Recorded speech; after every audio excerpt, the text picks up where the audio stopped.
What is going down, YouTube? You are back with the Prez Friday, wrapping up the week of training. It's our upper body day. Remember, Monday push, Tuesday pull, Wednesday legs. Yesterday, Thursday, was a full rest day. Hit the sauna, played a little bit of pickleball. Today, Friday, upper body, and then I'll hit my lower body session on Sunday, which you could basically say my week starts on Sunday. So Sunday lower, Monday push, Tuesday pull, Wednesday legs again, Thursday full rest. So 2 full rest days throughout the week, Thursdays and Saturdays, 5 training days.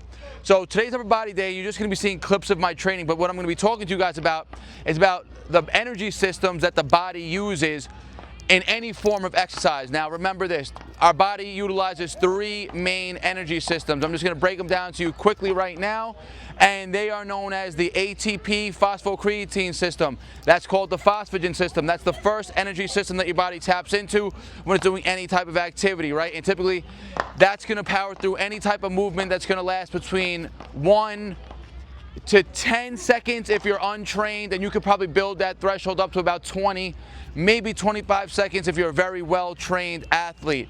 Then the next energy system that we're going to tap into is called anaerobic glycolysis, right? That's when our body's really tapping into stored glycogen in the muscles, and that's pretty much going to power us through any movement that's typically lasting from that 20-25 second mark up to about 2 minutes, and again, very well-trained individuals. And then we have the glycolytic aerobic system, which is going to predominantly run anything that lasts you longer than 2 minutes, and that's going to be something that's predominantly running off of a mixture of carbohydrates and fats that's more aerobic based metabolism burning, right? So ATP phosphocreatine, anaerobic glycolysis, then we have the oxidative aerobic system, oxidative phosphorylation, you could call it, there's many terms for that, and that's again more aerobic based movements. Aerobic always means with the presence of oxygen, anaerobic means without the presence of oxygen. So we'll tap into these, and I'll be giving you breakdowns as I go through my routine today. Let's go. All right guys, so tapping into the first energy system, and that's the ATP PCR, which is adenosine triphosphate phosphocreatine. That's known as the phosphagen energy system. And like I said in the intro, that's basically the energy system that's going to power you through any movement that's lasting from 1 second to, again, if you're very well trained and you can build up that threshold, let's just say 20-25 seconds max, right? If you're an untrained individual and you're just getting into your training, it's probably only going to start powering you through maybe the first 10, maybe 15 seconds. And remember this, guys, energy systems do not just shut off, and they transfer from one system to the next system, right? So like I said, a movement or any type of training that's going to last between 1 second to up to that 20-25 second mark, you're predominantly only going to be tapping into the ATP phosphocreatine systems. That's where the use of creatine is so beneficial, right? Because our cells naturally store ATP and phosphocreatine. The more available creatine stores that we get by supplementing with creatine, it gives more available phosphocreatine in the cells, which again will just help that threshold last a little bit longer. So if you take creatine, you know, you might be able to push towards that 20-25 second mark by predominantly still using the ATP phosphocreatine system. And that's a system that is irrelevant of diet, right? You don't need a lot of carbohydrates to power you through that type of training. You don't need a lot of fats or things like that. Again, it's going to be more cellular based energy that's being provided. And the ATP phosphocreatine system is a system that, again, it takes time to recover from. Like I said, it powers through movements that last between 1 and 20 seconds, right? So obviously that's going to be more of those high threshold motor unit movements, right? Think about 1 rep max training, heavy single pull-ups, 1s, 2s, maybe 3 rep maxes, handstand push-ups, things like that, heavy weighted muscle-ups. As the sets go on longer and longer, that's when the energy system is going to start transferring from the ATP phosphocreatine system, which again is known as the phosphagen system. That's when the system's going to start blending into now more of that anaerobic glycolysis. So when you see me doing like the single rep handstand press ups, single rep muscle ups like you're seeing in today's video, working in that heavy rep range, right, in that 1 to 3, 1 to 5 rep range, the sets are going to take less than 20 seconds, and you really don't need a lot of carbohydrates to power you through that, because again, the stored. All right, so after we tap into the ATP PCR, which again is the phosphagen system, that's when our body starts shifting energy into anaerobic glycolysis, right? So that's the glycolytic system. Anaerobic glycolysis means your body is now predominantly using stored glycogen, which is the form of glucose that's stored in the muscles. That's when you want a decent amount of carbohydrates in your system if you're going to be having more of a high rep type routine, right? And it doesn't have to necessarily be high rep, just high rep compared to sets of 1 to 5, right? Because again, doing singles and up to reps of 5, it's predominantly known as strength training, right? And even if you're doing a set of 5, you're probably going to be finishing that set before the 20-25 second mark. But now let's just say we're doing a set of 8 to 12 weighted pull-ups. The first 15 to 20-25 seconds of that exercise is going to be predominantly fired up by the ATP phosphocreatine stores. But like I said, that energy system, it takes 3 to 5 minutes to fully recover. So you do a set, and just like traditional strength training, right? If you're doing traditional strength training, you're resting 3 to 5 minutes in between each set. That's because, again, strength training, the intensity, meaning the loads and the movements that you're doing, are so challenging that you cannot typically get more than 5 reps in that training modality, right? But now, again, let's just say we're doing a set of 8 to 12. So the first 5 reps are going to be powered by that ATP phosphocreatine system, or the first, again, 15 to 20 seconds. Then as we cross over that 25-second mark, now our body starts shifting into anaerobic glycolysis. We start pulling from stored glycogen in the muscles. But remember this also, typically when you're doing that hypertrophy training, which are reps, again, from that, let's just say 6 rep range up to 15 to 20 reps, the set's going to take a lot longer, and more often than not, the rest periods are going to be a little bit shorter because, again, the intensity, meaning the load, is going to be lower. You cannot do high intensity, heavy loads for 6 to 20 reps because, again, you won't be able to lift that load for that many repetitions. So as you start to cross over, again, that 20-25 second mark in the set, your body's now predominantly using carbohydrates. And then if you take a 2-minute break, 2-3 minute break between each set, you're going to be burning out those ATP phosphocreatine stores even faster. So now set 2, let's just say we do a set of weighted pull-ups. Set 1, we catch 15 reps, right? We rest 2.5, 3 minutes. Now that ATP store, like I said, it takes up to 5 minutes to fully recover. Now you rested only 2-3 minutes, you're going into the next set, you're probably going to burn through those ATP PCR stores faster than 25 seconds now. Now you might burn out through that maybe in the 10 to 15 second mark. So now after the 15 second mark, now your body's again tapping back into stored glycogen, which is the glucose in the muscles, more anaerobic based training, right? Anaerobic, again, like I said, means without the presence of oxygen. So in theory, I could jump on that bar, I'm holding my breath, and I could do the whole set of 15 under one breath. I talked about my pet peeves in the past video also, where you should learn to start breathing in between your sets just so you're getting constant oxygen to the muscles. Not that they need it, but it's better for performance, better for blood flow and everything, and just better for blood pumps and staying more in tune with the repetition and really mastering it, right? So as everybody starts getting into those higher rep ranges, again, like I said, the anaerobic glycolysis, the glycolytic system, it fires through movements that last up to 2 minutes. So in theory, you're not going to really be doing a 2-minute pull-up set without breathing. You're still going to have to take breaths in between.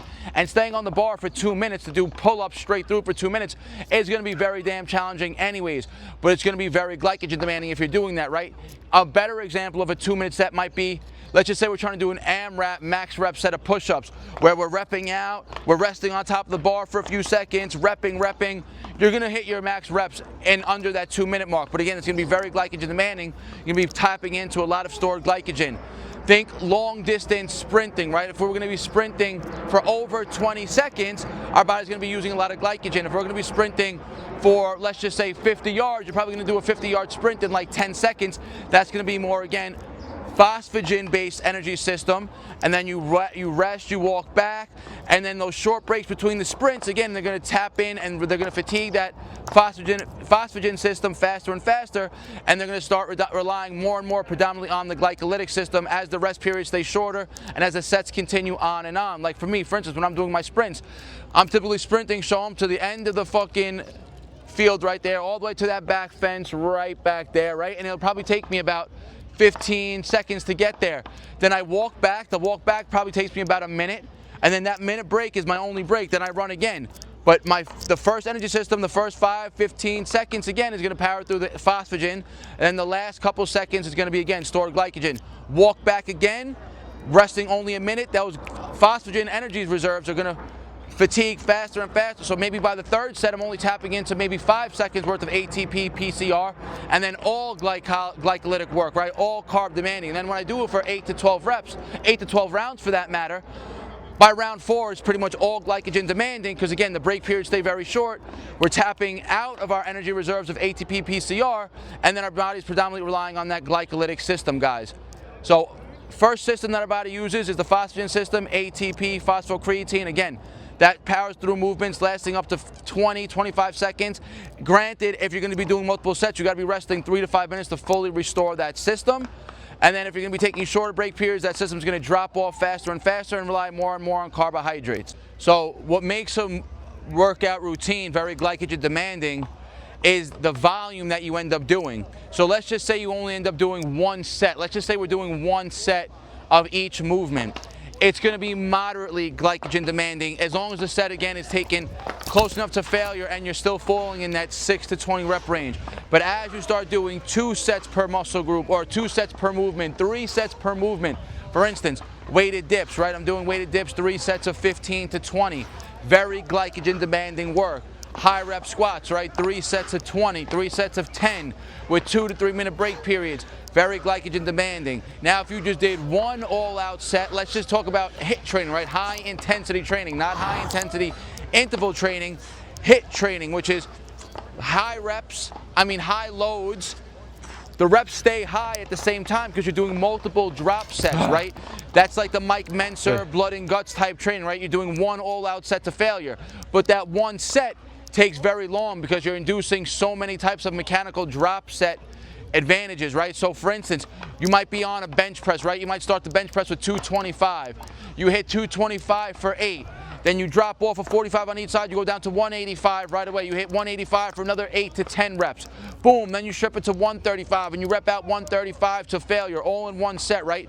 So you got 20 plus reps in the clip doing the triple drop set, and the set takes very long. That's going to be a very glycogen demanding routine, right? Because you're taking one set and stretching it out longer and longer, hitting failure multiple times in one set. Same thing for weighted dips, right? Say I have 100 pounds strapped on. I do 100 pounds for 10, drop it 25. So now I'm at 75. I do 75 for 10, drop another 25. I'm at 50, do another 20, do 50 for 10. Drop another 25. Now I'm at 25. Do another 25 for 10. And then body weight for 10, right? That would be 5 drop sets, 50 total reps in one set. Super glycogen demanding. Or on the other hand, you do a set of 10. You rest 2 to 3 minutes. Do another set of 10 with the same weight, 2 to 3 minutes. Very glycogen demanding. Now again, if you were just doing 5 sets of 1 or 5 sets of 2, like you see me doing with the weighted muscle-ups today, I'm just doing as many, I'm building up on sets until I hit failure on a load, and it's only 1, and I call it the 3 reps with the 10 plate, with the 10 pounds only, right? Sets are very short, long break periods in between. Every set is being powered by just the ATP phosphocreatine stores. I'm not really tapping into muscle glycogen when I'm doing those types of sets. And for instance, so my pops is training with me. He started his routine with single arm kettlebell presses, 3 sets of 8 each arm. Short breaks, very glycogen demanding. His second routine was pull-up holds, 3-bar style, neutral grip pull-up holds. Not that demanding, just isos. Now we're doing 3 sets of 12 dips with 2.5, 3-minute breaks. Again, he's gonna be tapping into a lot more muscle glycogen right here. Beautiful, 4, 5, clean. 6, this will be a big PR, hits all 3 sets. 7, clean reps, 2, 8, let's go. 9, money, good depth. 10, 11, 12, money. All right, so ATP, phosphocreatine, the phosphorus system is our first energy system, and then it starts transferring into, like I said, the glycolytic anaerobic glycolysis. We're predominantly running off of straight stored glucose in the muscles, or glycogen in the muscles for that matter, right?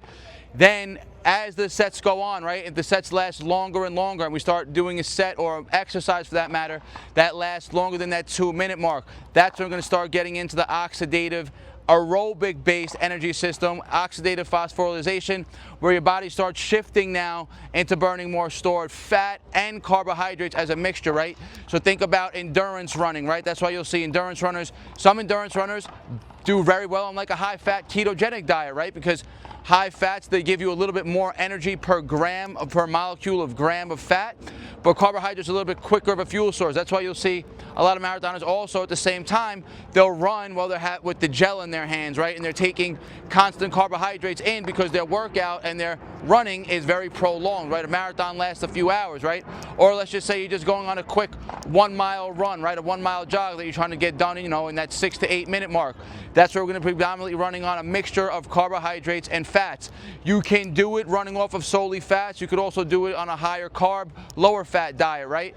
But that's, again, aerobic based training. Like I said, ATP, phosphocreatine, the phosphagen system.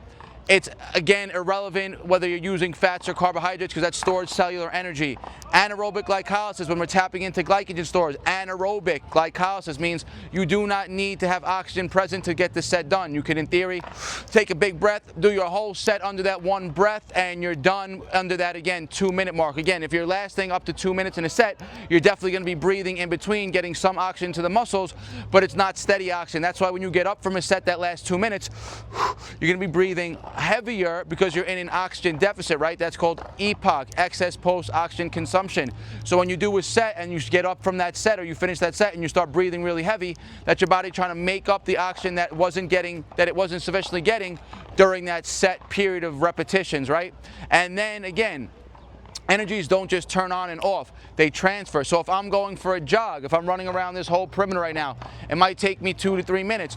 Again, the first 15, 20 seconds of that run is going to be all cellular-based, phosphagen-based energy.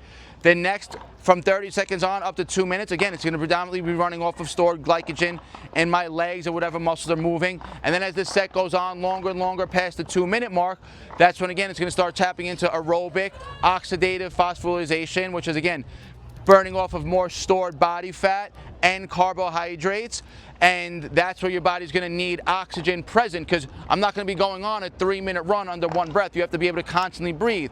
Think about zone 2 cardio, right? Zone 2 cardio when the heart rate's around like 120 to 130 beats per minute.